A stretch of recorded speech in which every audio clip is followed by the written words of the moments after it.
Assalamualaikum warahmatullahi wabarakatuh. Ala natil qabul wa ziyadatil ilmi wa ikhlasan wal istiqomah. Al-Fatihah. A'udzu billahi minasyaitonir rajim. Bismillahirrahmanirrahim. Alhamdulillahirabbil alamin. Arrahmanir rahim.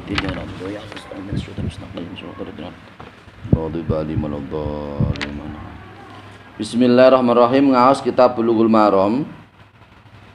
Nomor hadis 33.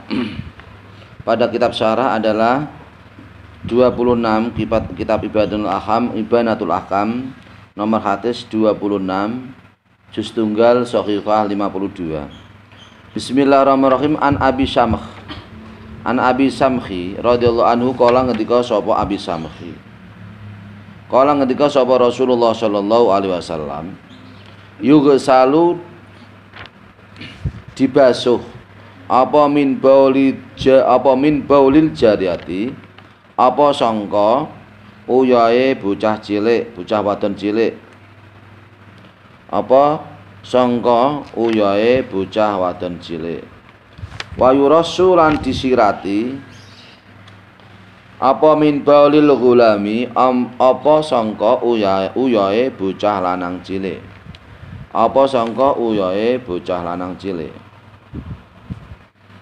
Akhraja sampun ngedalaken ing hadis sapa Abu Dawud sapa Imam Abu Dawud, wa Nasa'i lan Imam Nasa'i, wa sahhaha lan milang hadis sahih hu ing Nasa'i sapa Al-Hakimu sapa Imam Hakim.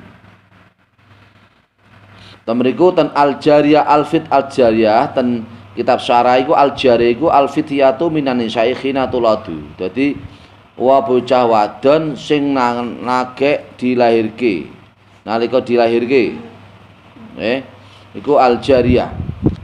Artinya di sini adalah hadis yang diriwayatkan dari Abi Samh radhiyallahu anhu, ia berkata Rasulullah shallallahu alaihi wasallam bersabda, apabila ada seorang perempuan kecil, dia adalah mengeluarkan atau buang air kecil, yaitu nguyuh atau buang air kecil, maka cara membersihkannya cukup dengan yaitu dibasuh. Tetapi apabila yang mengeluarkan itu adalah seorang anak laki-laki, caranya adalah disirati. Tempat yang keluar dari air kencingnya itu disirati. Hadis ini dikeluarkan oleh Imam Abu Dawud, Imam Nasa'i dan disahihkan oleh Imam Hakim. Nah, untuk pemahaman hadis di sini, fikul hadisi at-tafriqatu baina baulil ghulami wal jariyati fil hukmi qabla ayakulu at'ama fakuluhuma najsun. Jadi ada perbedaan di antara seorang anak laki-laki dan anak perempuan di dalam hukum, yaitu membersihkan najis sebelum mereka makan makanan. Yang dimakan hanyalah air susu ibu. Meskipun yang dimakan itu air susu ibu, belum makan makanan, yang dimakan adalah air susu ibu, maka dua-duanya adalah najis. Jadi air kencing laki-laki maupun perempuan yang masih kecil tetap hukumnya adalah najis. Wa yaktafi fi tadhhiri baulil ghulami birassi min ghairi sailana tarkhisan minasyari'i. Caranya adalah cukup di dalam membersihkan kencing itu adalah dengan menggebyur atau membasuh dari tempat najisnya untuk tanpa dengan mili-mili, artinya tanpa dengan air yang mengalir, tidak apa-apa, dalam rangka untuk memberi rukhsah atau kemurahan dari Nabi Muhammad sallallahu alaihi wasallam. Tetapi untuk perempuan tidak seperti itu. Amal jariyatu fala yaktafi fi tadhiri bauliya birasyi bal yajibu ghusluha. Namun kalau seorang perempuan yang mengeluarkan najis, yang mengeluarkan air kencing, seorang perempuan yang belum makan makanan, dia adalah hanya minum susu ibunya, maka caranya untuk menghilangkan najisnya adalah tidak cukup hanya dengan disirati atau digebyur, tidak cukup, tapi harus dibasuh, harus dikumbah, harus dicuci. Ngoten. Wal hikmatu fi dzalika qila inna ta'budiyatun. Hikmah dari hal tersebut bahwasanya menurut ulama adalah dalam rangka untuk berniat ibadah kepada Allah Subhanahu wa taala.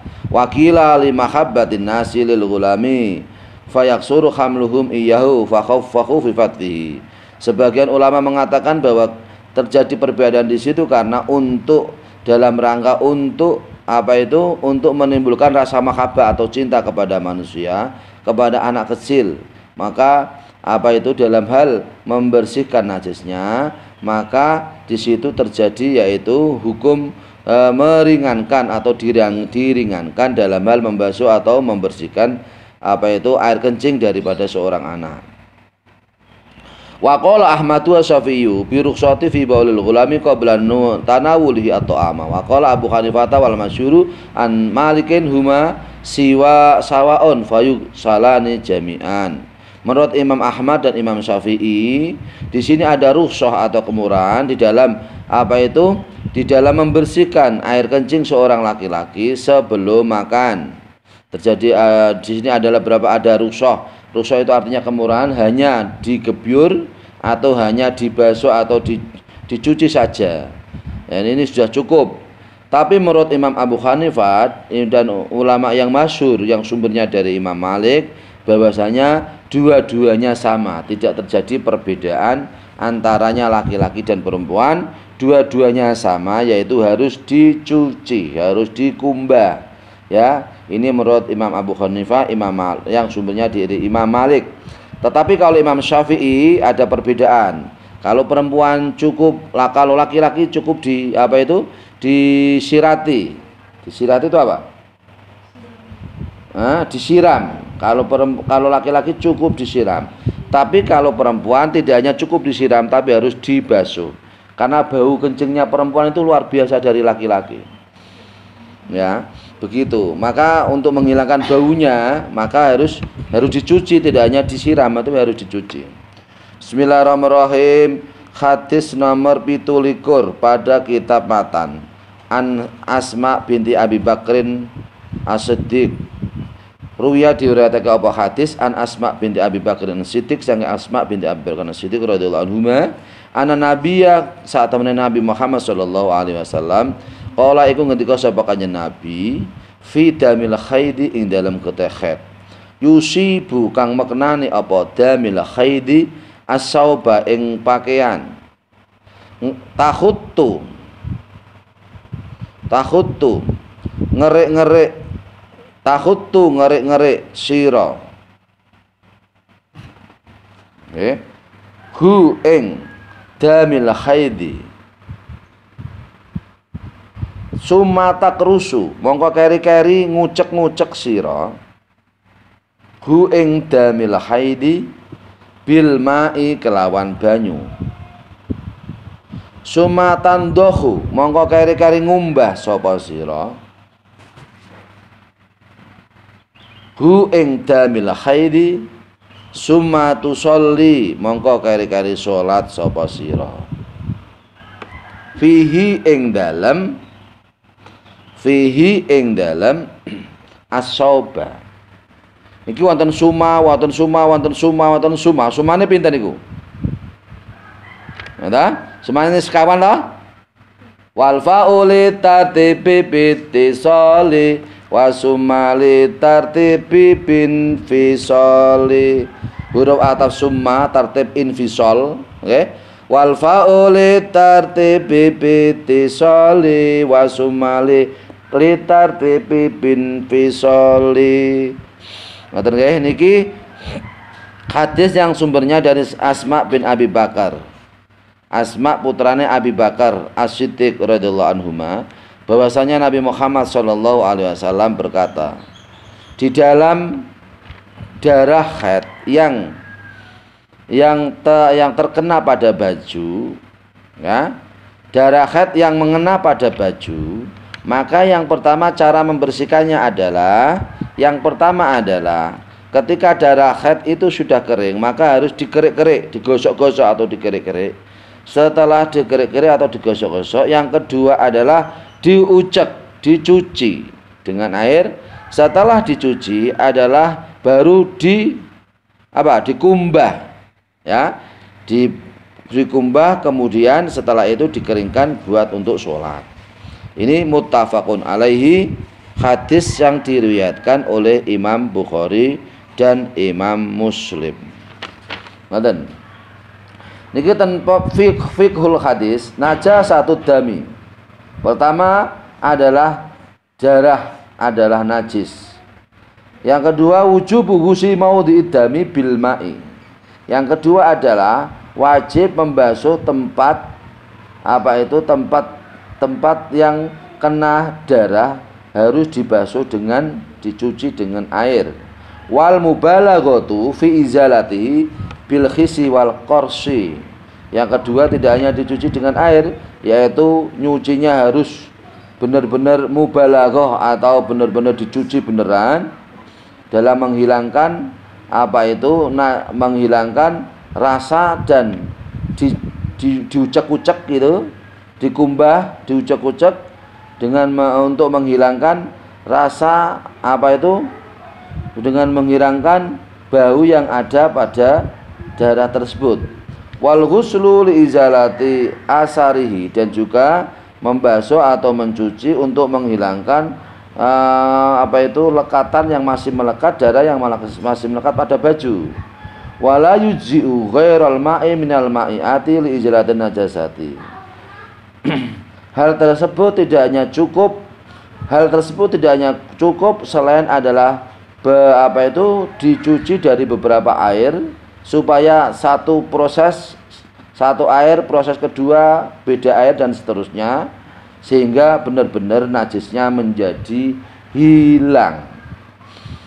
Kemudian yang ketiga, at-takhdziru minal israfi fil ghusri wa hiya hikmatu taghyiri anhu bin nadhi. Yang ketiga adalah yaitu tidak boleh menggunakan air secara berlebihan dalam membasuh baju yang kena darah. Jadi tidak boleh berlebihan, tapi secukupnya. Yu'fa amma bagiya min asaril launi ba'dal ijtihadi fil ghusli bidalilin wala yaduruka asaruhu al-ati fil hadis alladhi ba'dahu. Maksudnya gini, apabila ada darah yang melekat pada baju, di situ sulit untuk dihilangkan, ya. Bekas warna pada darah khat di situ sulit untuk dibuang karena memang sudah melekat, diusahakan sudah dibuang tapi warnanya masih melekat, maka di situ tidak apa-apa, diampuni karena memang sulit untuk dibuang najisnya. Cukup memang karena baunya sudah hilang, ya, baunya sudah hilang, tetapi warnanya itu masih melekat di situ pada baju, maka termasuk najis yang diampuni oleh Allah Subhanahu wa taala karena bekas warnanya ini sulit untuk dihilangkan. Ngeten. Bismillahirrahmanirrahim. Nomor 8 di Quran Abi Hurairah radhiyallahu anhu kala ngendika sahabat Hurairah qalat ngendika sahabat Abu Hurairah Sokolat ngendika sapa Khaulatu sapa Khaulah, ya Rasulullah ya Rasulullah, fa inam yadhhab mongko lamun boten ilang apa adamu apa geteh. Qala ngendika ton jawab sapa Kanjeng Nabi, yakfi cukup ki ing sira wadon apa almau apa banyu. Yakfi cukup ki ing sira wadon apa almau apa banyu. Wala yadurulan boten bahayani ki ing sira wadon apa asaruhu apa labete geteh. Apa asaruhu apa labete geteh. Akhraja sampun ngetahui hadis sapa At-Tirmidzi sapa Imam Tirmidzi. Wasanaduhu sanate hadis niki dhaifun iku hadis iku sanad kang lemah. Dhaifun iku sanad kang lemah. Ngoten. Termiki berarti artinya adalah hadis yang sumbernya Hadis yang diriwayatkan dari sahabat Abu Hurairah radhiyallahu anhu, Abu Hurairah berkata, Abu Hurairah berkata, Khawlah berkata kepada Rasulullah Shallallahu Alaihi Wasallam, hai Rasul, kalau memang darahnya itu sulit dihilangkan, bagaimana ya Rasul? Cukup, Rasul menjawab, cukup kalau memang sulit dihilangkan, cukup dengan pakai air, kemudian bekas yang memang tidak bisa dihilangkan, maka tidak apa-apa. Jadi kalau memang darah haid yang memang kita baunya itu sulit hilang dari baju, sedangkan warnanya sulit hilang dari baju, sedangkan baunya sudah hilang, maka itu termasuk tidak apa-apa. Hadis ini dikeluarkan oleh Imam Tirmidzi yang sanadnya adalah dhaif. Khawlah itu adalah Khawlatu binti Yasar. Hiya Khawlah binti Yasar. Sahabat Khawlah namanya adalah Khawlah binti Yasar, yaitu Khawlah anak perempuannya sahabat Yasar. La yajibu istimalul hati. Liqal ili asari najasati wa izalati ainiya. Pemahaman hadis di situ ya, al-had kullu syai'in kharif qawi yuzilu al-asar kasidri wal qarsi. Tidak wajib menggunakan sesuatu yang memang yang memang bisa menghilangkan bekas-bekas darah haid, untuk menghilangkan najis dan untuk menghilangkan bekas najisnya. Kalau memang najisnya bekas warna pada darah haid itu sangat sulit dihilangkan, maka di situ tidak wajib untuk dihilangkan, warnanya tidak wajib dihilangkan. Cukup kalau memang baunya sudah hilang, maka berarti sudah menjadi suci, termasuk ma'fu. Ya. Karena memang memang sulit untuk dihilangkan warnanya. La yadurru baqa'u rikhin najasati aw launiha idza ta'assarat izalatu dzalika.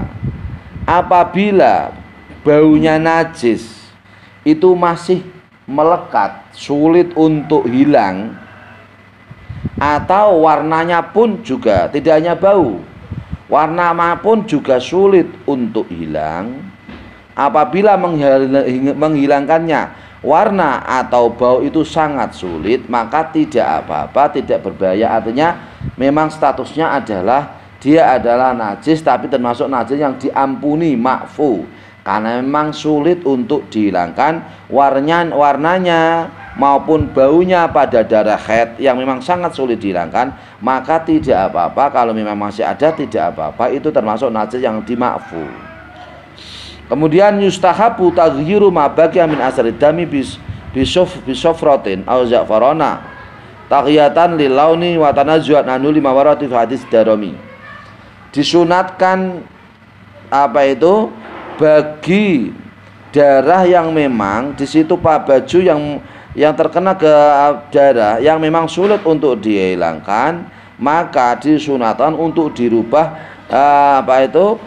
asar atau bekas daripada darah tersebut, disunatkan dengan diberikan minyak seperti minyak za'faron atau minyak yang lain untuk menghilangkan baunya yang apek atau baunya yang tidak sedap pada darah haid, untuk membersihkan daripada bau yang memang masih ada, maka di situ disunatkan untuk diberi wangi-wangian seperti minyak za'faron.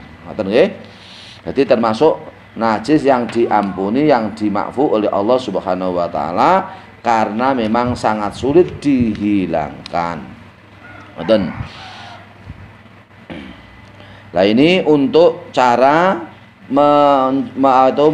menghilangkan najis pada getah haid yang melekat pada baju. Semoga bermanfaat. Wallahul muwaffiq ila aqwamit thoriq. Wassalamualaikum warahmatullahi wabarakatuh.